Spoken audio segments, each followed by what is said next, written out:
este sermón el momento de la crisis. Todos hemos estado viviendo en circunstancias muy extrañas últimamente y el mundo está en crisis. Y parece como si el mundo cristiano y los países cristianos están particularmente involucrados en esta crisis. Y sin embargo, hay muchos que creen que esto es solo un error momentáneo en la corriente de la historia. Las cosas volverán a la normalidad, todo estará bien. Esta no es la culminación que el mundo ha estado esperando. Hay tantas cosas que aún hay que cumplir. Y la gente dirá que no hay señales de que los eventos profetizados tengan lugar.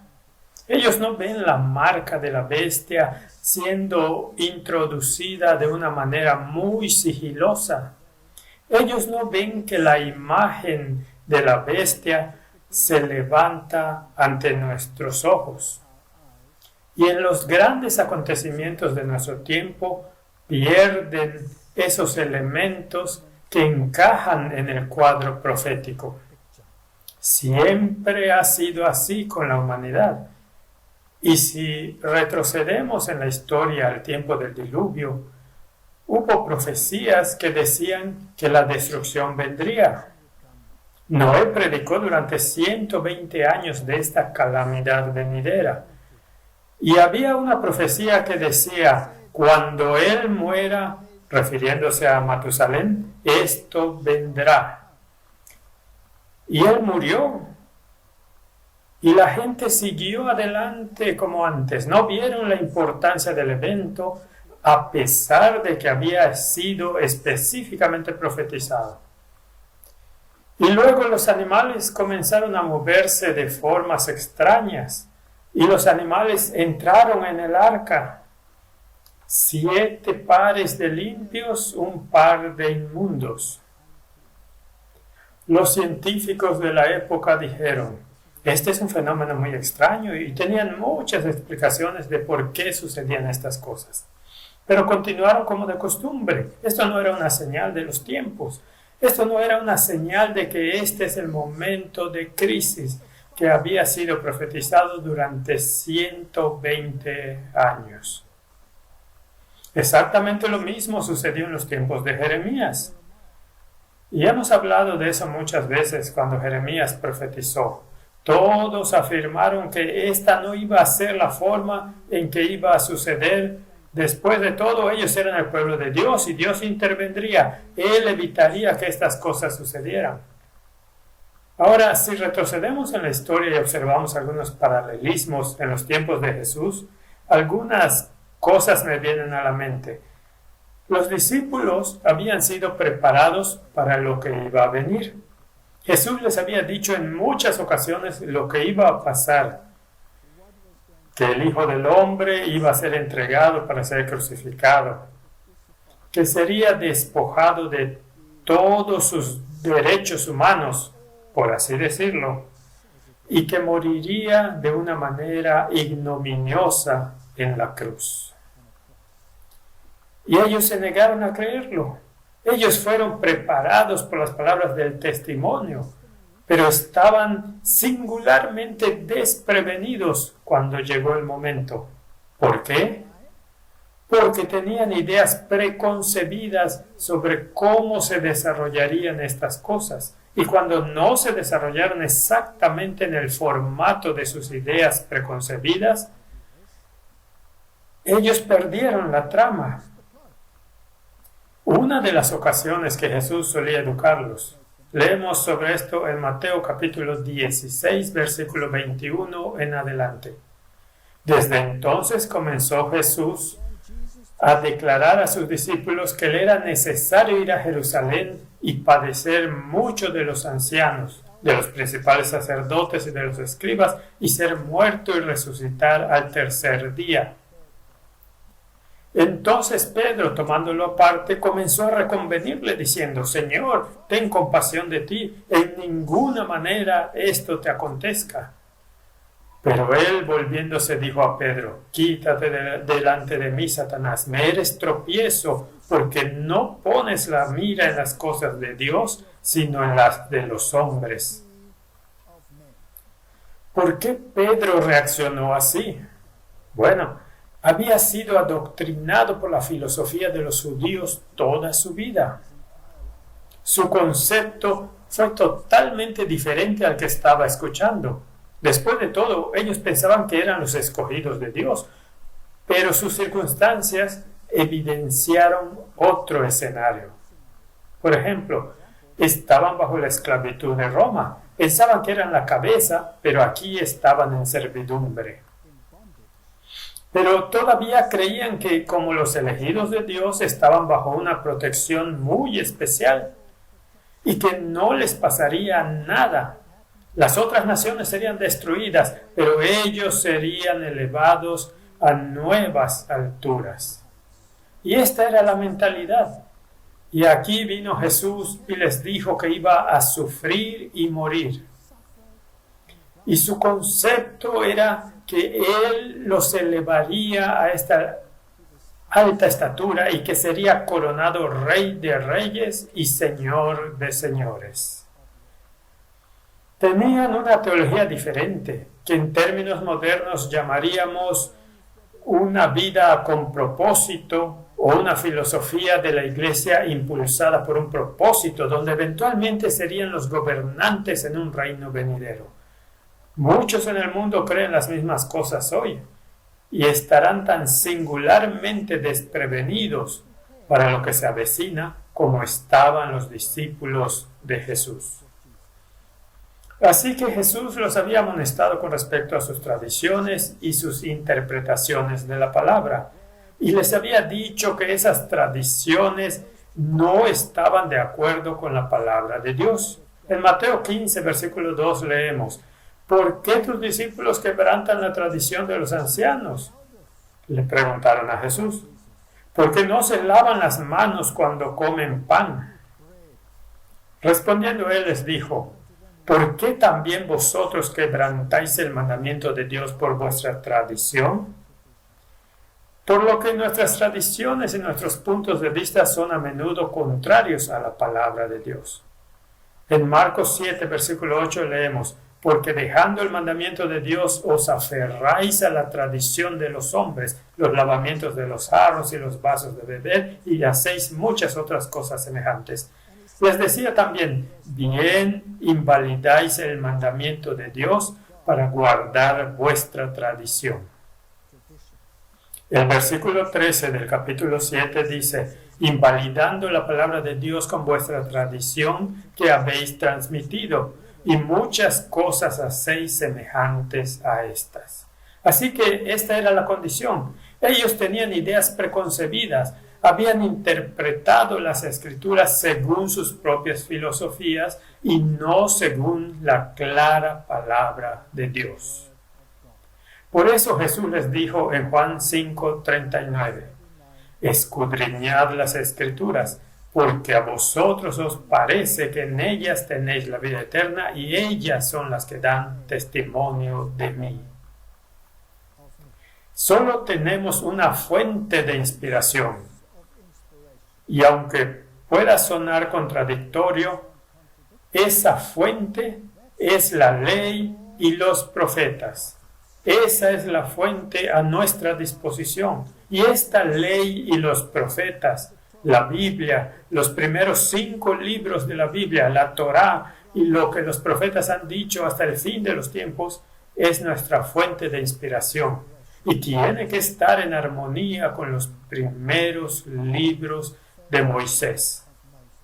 Isaías 8:20: a la ley y al testimonio, si no dijeren conforme a esto, es porque no hay luz en ellos.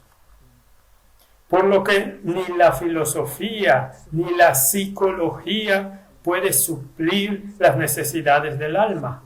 Podría haber una curita, pueden dar alivio por un momento, pero lo que el corazón realmente necesita es la palabra clara de Dios sin adulterar.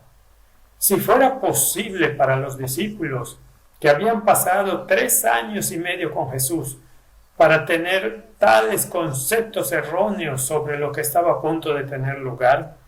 ¿Es posible que eso mismo le pueda pasar a la humanidad al final del tiempo? ¿Es posible que lo mismo pueda sucederles a aquellos dentro de nuestras propias filas? La pregunta es, ¿qué es la verdad? Debes traer tu credo a la Biblia. La Biblia es el credo para mucha gente, pero mucha gente dice, no, tenemos que poner nuestro credo en posición y la Biblia debe estar en armonía con el credo. Quiero leerte una cita del Espíritu de Profecía, que proviene del conflicto de los siglos, por lo que es una muy buena fuente. Y leemos, Roma le negó la Biblia al pueblo y exigió que en su lugar todos aceptasen sus propias enseñanzas. La obra de la reforma consistió en devolver a los hombres la palabra de Dios. Pero ¿no se ve acaso que en las iglesias de hoy lo que se enseña a los hombres es a fundar su fe en el credo y en las doctrinas de su iglesia antes que en las Sagradas Escrituras? Hablando de las iglesias protestantes, Carlos Beecher dice, retroceden ante cualquier palabra severa que se diga contra sus credos con la misma sensibilidad con que los santos padres se habrían estremecido ante una palabra dura pronunciada contra la veneración creciente que estaban fomentando por los santos y los mártires. Las denominaciones evangélicas protestantes se han atado mutuamente las manos de tal modo que nadie puede hacerse predicador entre ellas sin haber aceptado primero la autoridad de algún libro aparte de la Biblia. No hay nada de imaginario en la aseveración de que el poder del credo está ahora empezando a proscribir la Biblia tan ciertamente como lo hizo Roma, aunque de un modo más sutil. Sí, estamos en este peligro de que nuestras ideas preconcebidas o incluso algunos de nuestros credos pueden interponerse en el camino de la verdad. Y en el tiempo que estamos viviendo necesitamos saber dónde estamos parados. Necesitamos saber qué va a suceder para que no nos tome desprevenidos como a esos discípulos. Si nos remontamos a la historia de esta iglesia, en 1888 hubo una crisis y la gente tenía ideas preconcebidas y estaban singularmente desprevenidos para aceptar el mensaje de justicia por la fe, aunque es el pilar central de la salvación, y causó la mayor crisis. Y Dios tuvo que posponer los mismos acontecimientos que habrían conducido a la gran proclamación del mensaje final a la humanidad, porque el pueblo de Dios en sus corazones y mentes estaban sin preparación. Ahora, si volvemos a la época de Jesús y miramos el tiempo de la entrada triunfal, ¿qué debe haber pasado por la mente de los discípulos? Recuerden ahora que Jesús les había dicho lo que iba a suceder. Él les había dicho que iba a ser entregado para ser crucificado. Y aquí, en la entrada triunfal, cabalgando, y las multitudes están victoriando y están dispuestos a hacerle rey. Seguramente todo lo que Jesús les había dicho antes simplemente se les escapó de la mente. Ellos miraron las circunstancias que estaban en armonía con su teología y perdieron totalmente el punto de a dónde iban y qué era lo que iba a suceder. En ese fatídico día en que Jesús entró a Jerusalén, ¿los escribas y los fariseos se regocijaron? La respuesta es no. Lo reprendieron y le dijeron, reprende a tus discípulos. Y él les dijo, si estos callan, entonces las mismas piedras gritarán. Y luego intentaron atraparlo y enviaron sus mentes más brillantes para atraparlo. Y en ese fatídico día, cuando todos estos eventos ocurrieron, cuando todos pensaron que esta era la culminación de la era mesiánica, cuando su rey sería coronado rey de Jerusalén y los enemigos serían expulsados de su vista, estaban los que estaban cuestionándolo, estaban los que intentaban atraparlo. Y luego limpia el templo. ¡Qué situación! Por segunda vez limpió el templo y ellos fueron expulsados de su templo con su dinero y con sus animales y se fueron. Entonces se sentó y le enseñó a la gente. Y todos los niños pequeños vinieron y se sentaron en su regazo. Y los niños pequeños se reían. Y todo estaba tranquilo y pacífico. Y finalmente esos fariseos y esos escribas regresaron y se enojaron con la risa de los pequeños y el golpeteo de los piececitos de los niños. Y de nuevo este odio vino a sus mentes. Y luego los reprendió. Y el mensaje de Mateo 23. ¡Ay de vosotros, escribas y fariseos! Y esta lista de reprensión debe haberles cortado el corazón. Y luego se levantó y salió del templo por última vez. ¡Qué experiencia! El que fue la esencia misma de lo que el templo representaba, deja el templo y su casa se volvió desolada. Las palabras de duelo en Lucas 13:34, Jerusalén, Jerusalén, que matas a los profetas y apedreas a los que te son enviados. ¿Cuántas veces quise juntar a tus hijos como la gallina sus polluelos debajo de sus alas y no quisiste? He aquí vuestra casa os es dejada desierta. Y os digo que no me veréis hasta que llegue el tiempo en que digáis, bendito el que viene en el nombre del Señor. Y luego vienen los eventos de la última cena. Los discípulos todavía tenían la esperanza de que las cosas cambiaran. Todavía estaban discutiendo entre ellos sobre quién era el más grande, incluso de camino a la última cena. Y en esa última cena, Jesús predice de nuevo que se le negará por esos mismos discípulos que habían estado con él durante 3 años y medio. En Mateo 26:30 él dijo, y cuando hubieron cantado el himno, salieron al monte de los olivos. Entonces Jesús les dijo, todos vosotros os escandalizaréis de mí esta noche, porque escrito está, heriré al pastor y las ovejas del rebaño serán dispersadas. Pero después de que haya resucitado, iré delante de vosotros a Galilea. Respondiendo Pedro le dijo, aunque todos se escandalicen de ti, yo nunca me escandalizaré. Jesús le dijo, de cierto te digo que esta noche, antes que el gallo cante, me negarás 3 veces. Pedro le dijo, aunque me sea necesario morir contigo, no te negaré. Y todos los discípulos dijeron lo mismo. Había llegado el momento de la crisis.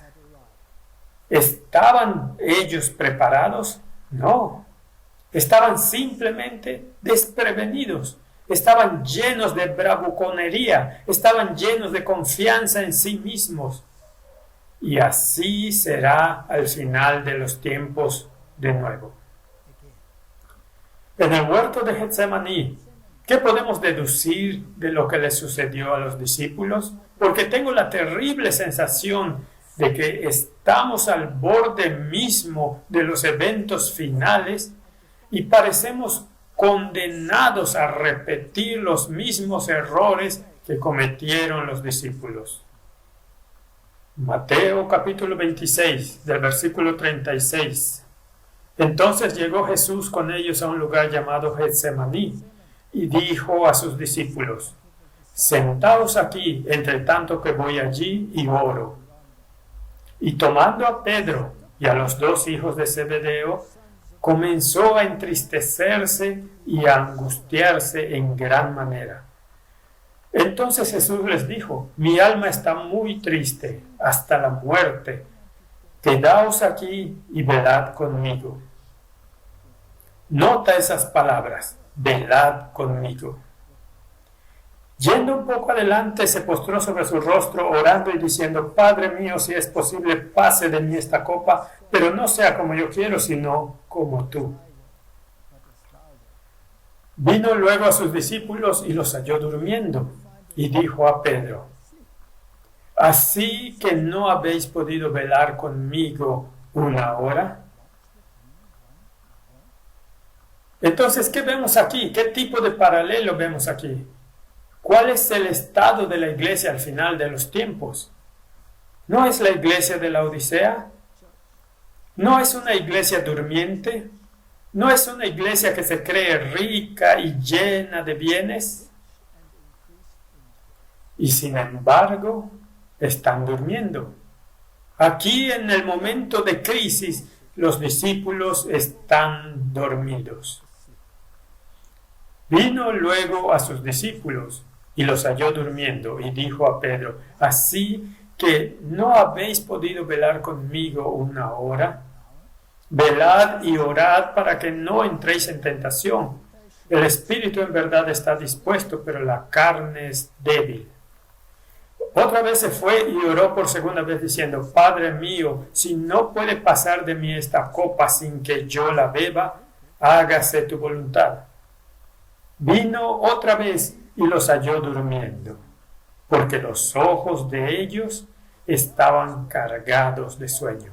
Y dejándolos se fue de nuevo y oró por tercera vez diciendo las mismas palabras. Entonces vino a sus discípulos y les dijo: Dormid ya y descansad.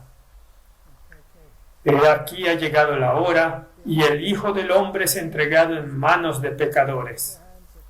Había llegado el momento de la crisis y los discípulos estaban dormidos. Es posible que el momento de la crisis esté aquí en nuestro tiempo y los discípulos puedan estar dormidos, teniendo un concepto totalmente diferente de los hechos, a pesar de que habían sido preparados por la misma palabra de Cristo a través de los profetas. No lo vieron. No vieron el cumplimiento. No había evidencia. Esto es solo un error momentáneo en el horizonte. Las cosas volverán a la normalidad. Este no es el final. Todavía debemos ser exaltados y predicar un mensaje poderoso. ¿Es posible que vuelva a suceder? Y luego vienen las palabras en el versículo 46. Levantaos, vamos, ved, se acerca el que me entrega. Es interesante que el Evangelio de Marcos nos dice de nuevo que señaló a Pedro en particular. ¿Por qué? Porque Pedro había sido tan audaz. Pedro había sido el que dijo: no, Señor, yo no te abandonaré.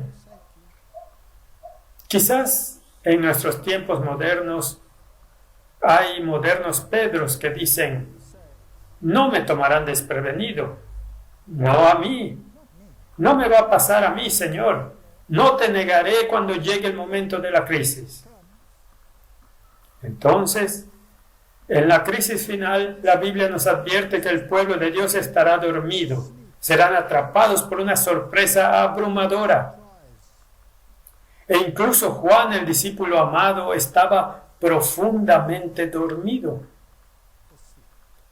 Allí, en el huerto, el Hijo de Dios sufrió solo.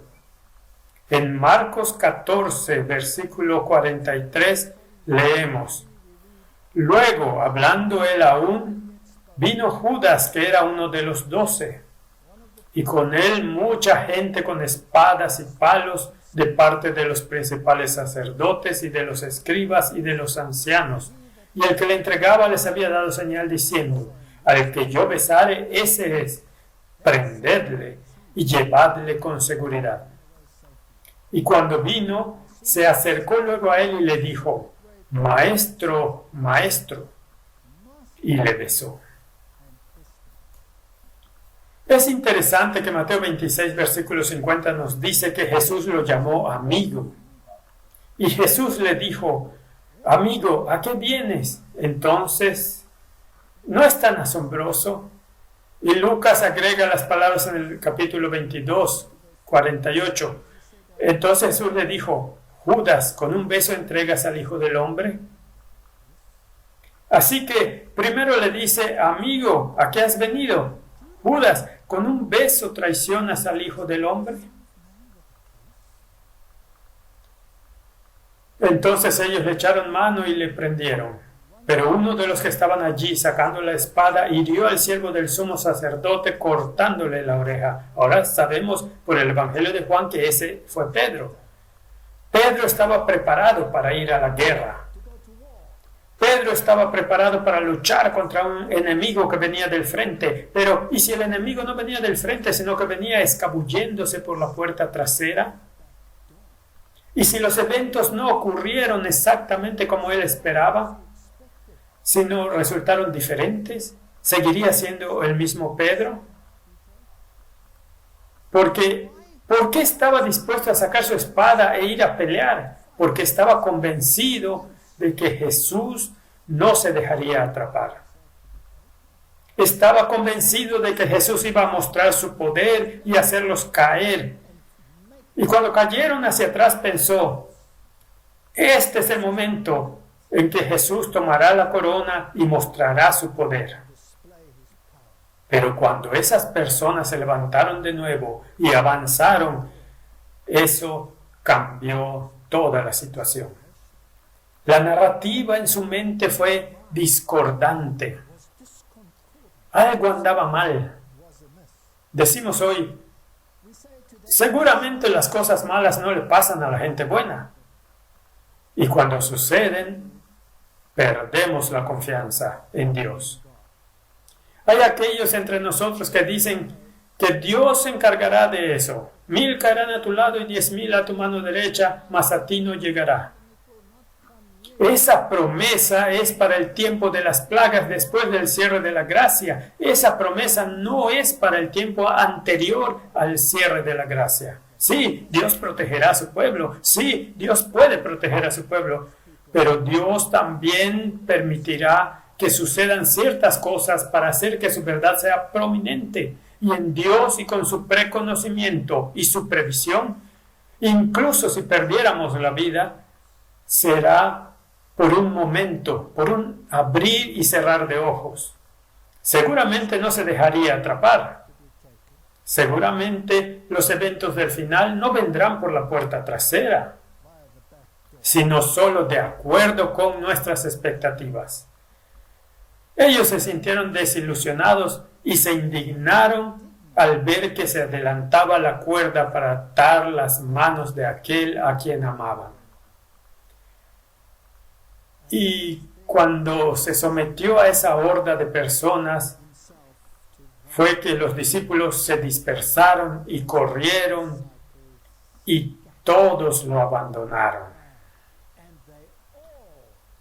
Esas son palabras terribles.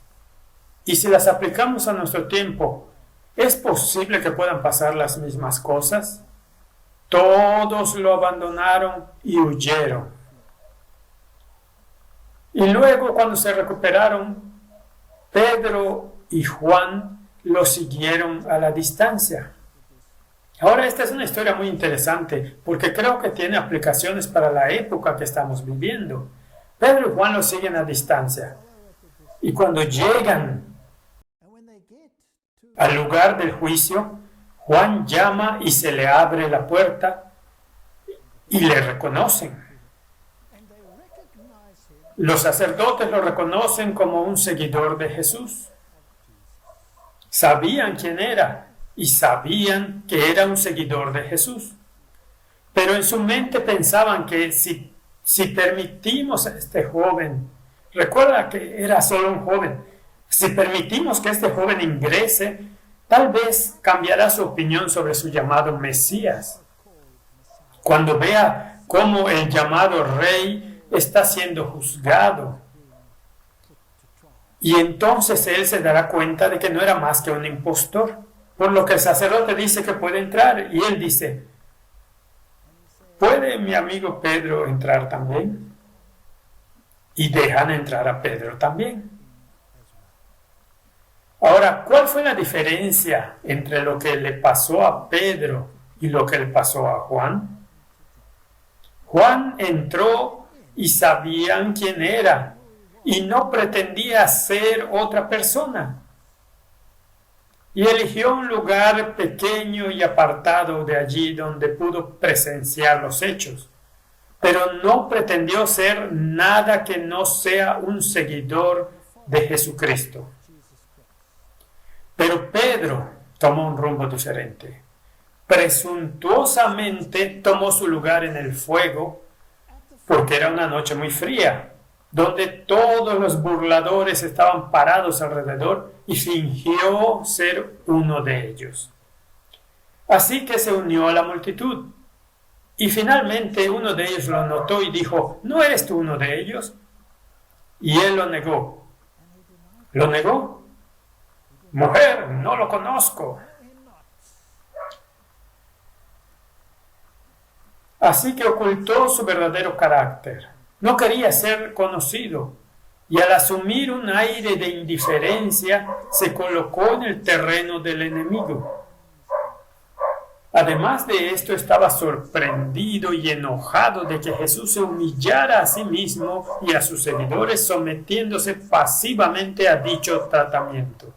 Él estaba actuando una mentira. Y cuando nuevamente fue acusado de ser uno de ellos, lo negó con una maldición.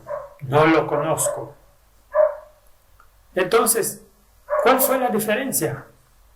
Él estaba actuando una mentira. Y cuando le dijeron, seguramente eres uno de ellos porque eres Galileo y tu manera de hablar también coincide. Entonces Pedro se enfureció y para engañar completamente a sus interrogadores y justificar su carácter asumido, negó a su maestro con maldiciones y juramentos e inmediatamente el gallo cantó por tercera vez. Y luego se dio la vuelta y vio esa mirada que lo devastó y salió corriendo y lloró amargamente. Entonces, ¿cuál fue la caída de Pedro? Él asumió un carácter que no era suyo. Pretendía ser uno de ellos. ¿Hay algo que podemos deducir de esto? ¿Cuál fue su primer error, si recordamos? Su primer error fue que estaba durmiendo.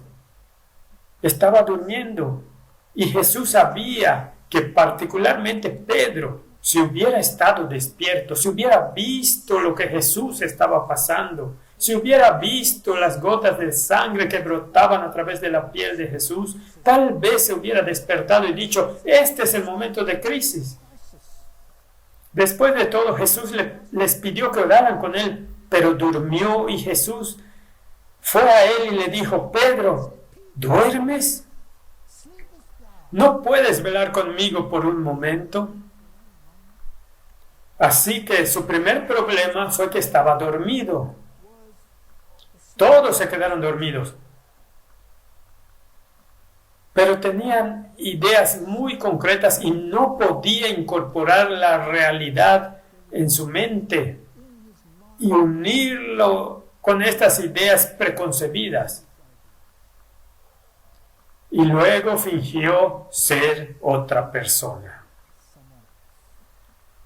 Ahora, ¿no hacemos lo mismo? ¿No pretendemos ser como todas las otras iglesias? ¿No somos solo otra denominación evangélica? Cuando nos sentamos en concilios ecuménicos decimos que somos diferentes, somos discípulos de Jesucristo, creemos en la ley y el testimonio, y creemos en la implementación de la marca de la bestia. Y nos gustaría advertir a todos contra esto, o pretendemos, por el bien del momento, ser como todos los demás, ser uno de ellos. Juan dijo que por un lado no se preparó o pretendió ser otra persona. Y tal vez deberíamos hacer lo mismo. Nosotros no deberíamos pretender ser lo que no somos. Tenemos una vocación muy concreta y ha surgido el momento de crisis. ¿No es una triste historia que Jesús encontró tan poco consuelo en ese momento de crisis? Y me pregunto cuántos en nuestra iglesia estarán allí para consolarlo. Leemos en Marcos capítulo 15, versículo 21, que cuando Jesús iba a ser crucificado, donde llevó esa cruz y ya no pudo soportarla,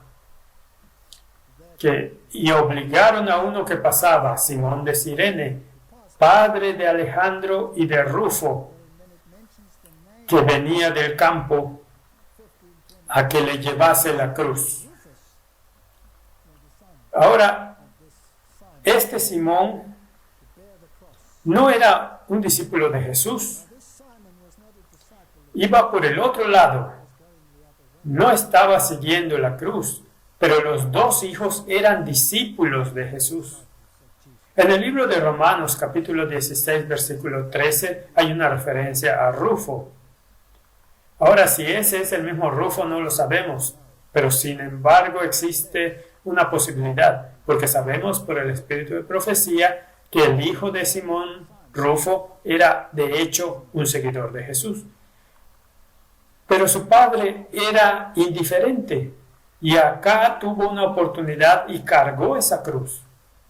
Y mientras cargaba esa cruz y vio el comportamiento de Jesús, y presenció los acontecimientos de ese día, y al ver la actitud de Jesús y las palabras que dijo, y cuando vio la oscuridad que vino sobre la tierra, y cuando vio el terremoto, él fue convicto y se hizo discípulo ese mismo día.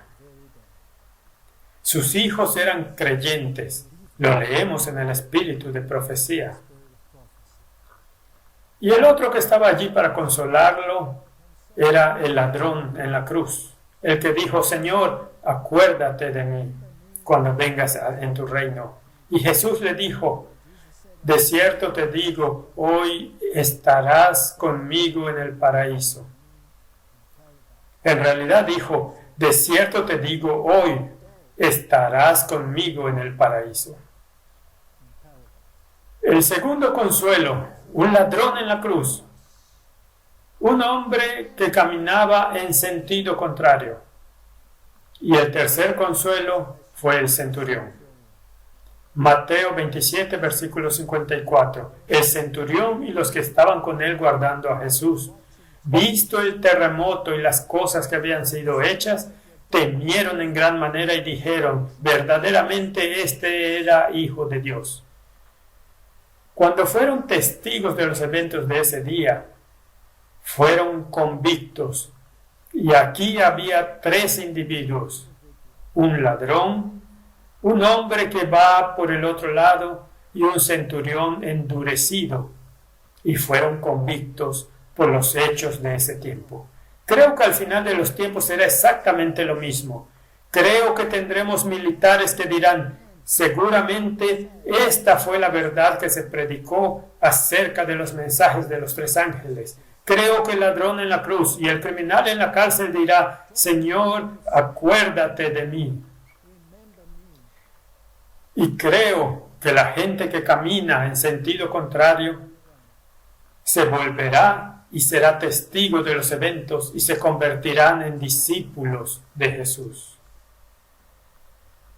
Estaba Nicodemo y estaba José. Y cuando vieron los eventos de ese día, cuando vieron ese terremoto y cuando ellos vieron ese sol oscurecerse y cuando vieron esas piedras saliendo del suelo y las tumbas que se abren o sacuden, su fe se afirmó.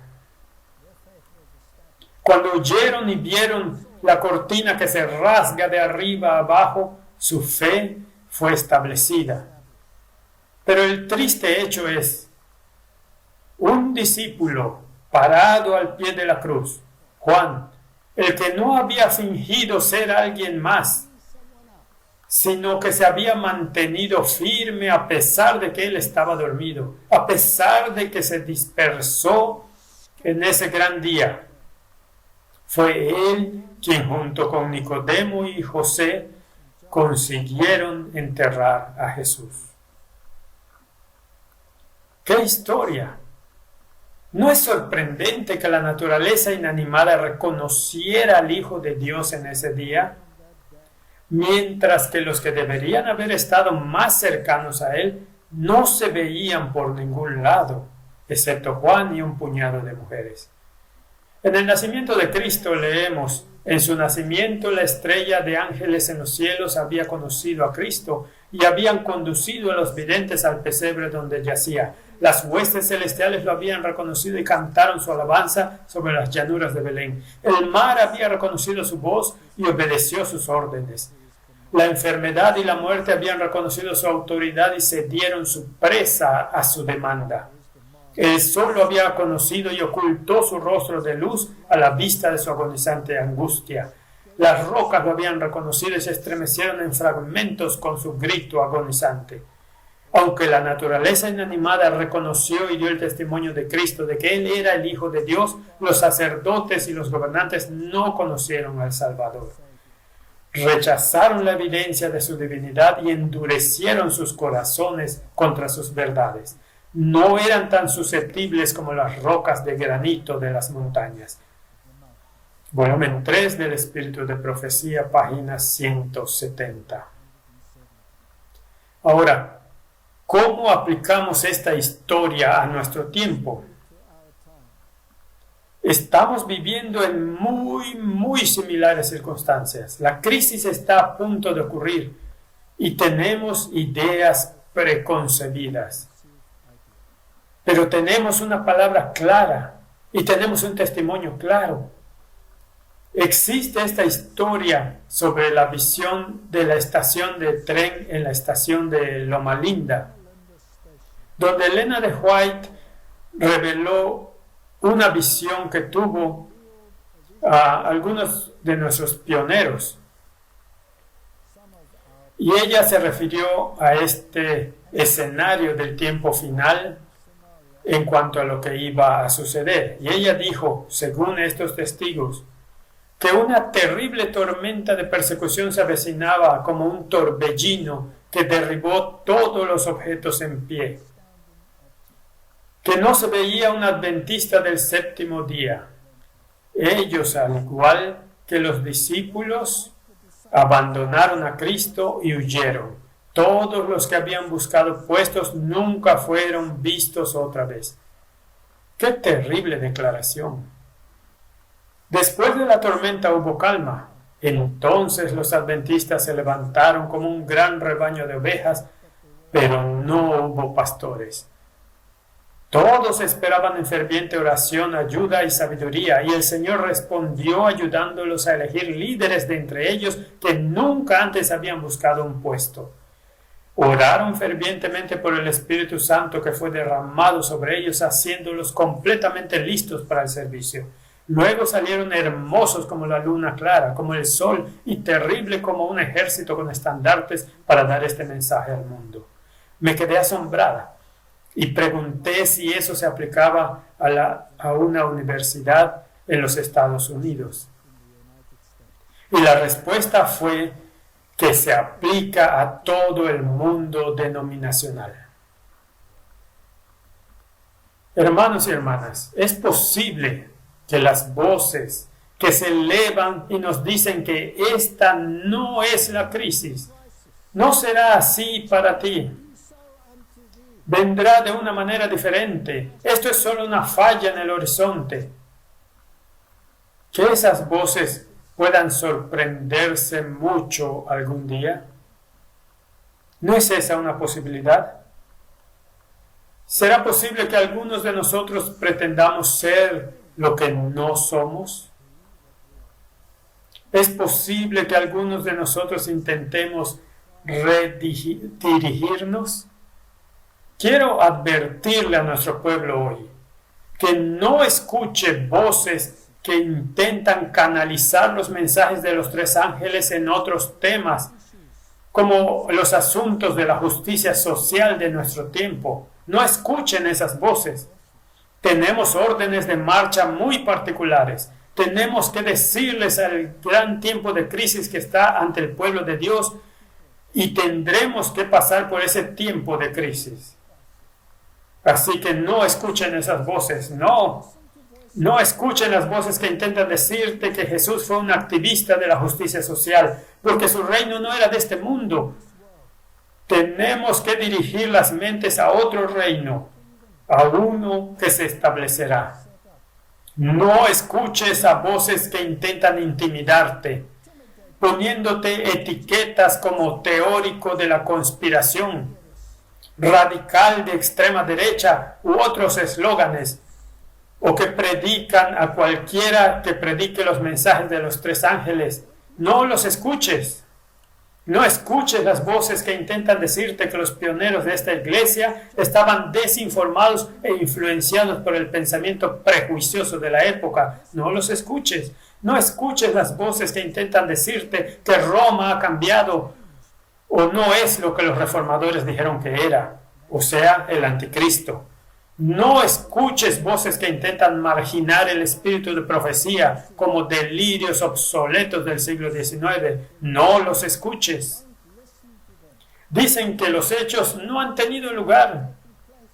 No hay ley dominical en implementación. Por supuesto no. Será el evento final que tendrá lugar. Pero si no vemos los movimientos de cambio ahora mismo, estaremos tan sorprendidos como aquellos discípulos. No escuches las voces que intentan hacer la marca de la bestia algo diferente a lo que es, algo que ataca la autoridad de Dios y que está incrustado en el cuarto mandamiento. No escuches esas voces. No escuches las voces que tratan de decirte que el don de profecía no es una característica de identificación de la iglesia remanente, y no escuches las voces que intentan decirte que seas inclusivo y no separado. No intentes pretender ser lo que no eres. No escuches nada que no esté en armonía con la ley y el testimonio.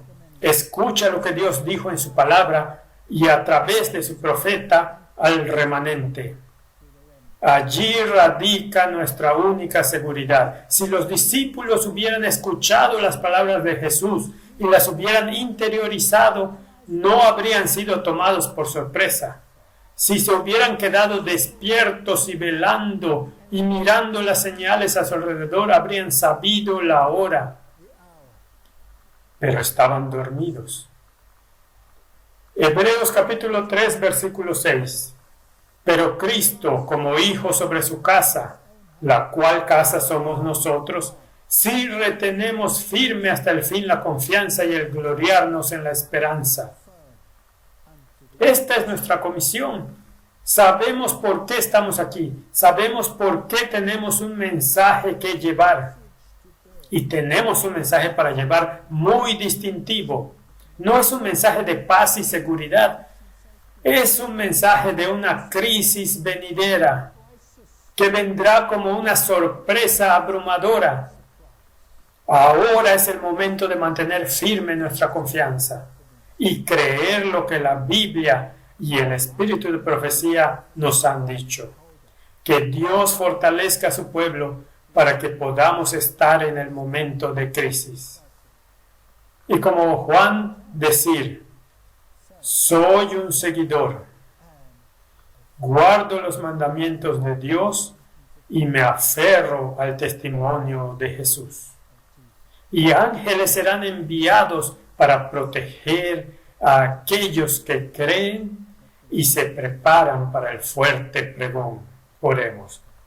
Padre Celestial, ayúdanos a estar bien despiertos en este tiempo de crisis. Mientras vemos los eventos que se desarrollan ante nuestros ojos, mientras vemos que la anarquía se extiende por todo el mundo, a medida que vemos que se están implementando reglas y regulaciones, que nos demos cuenta de que ha llegado el momento de la crisis y prediquemos como nunca antes la mismísima comisión que tenemos, los mensajes de los 3 ángeles que empoderan a tu pueblo para estar firme en el momento de crisis. En el nombre de Jesús. Amén.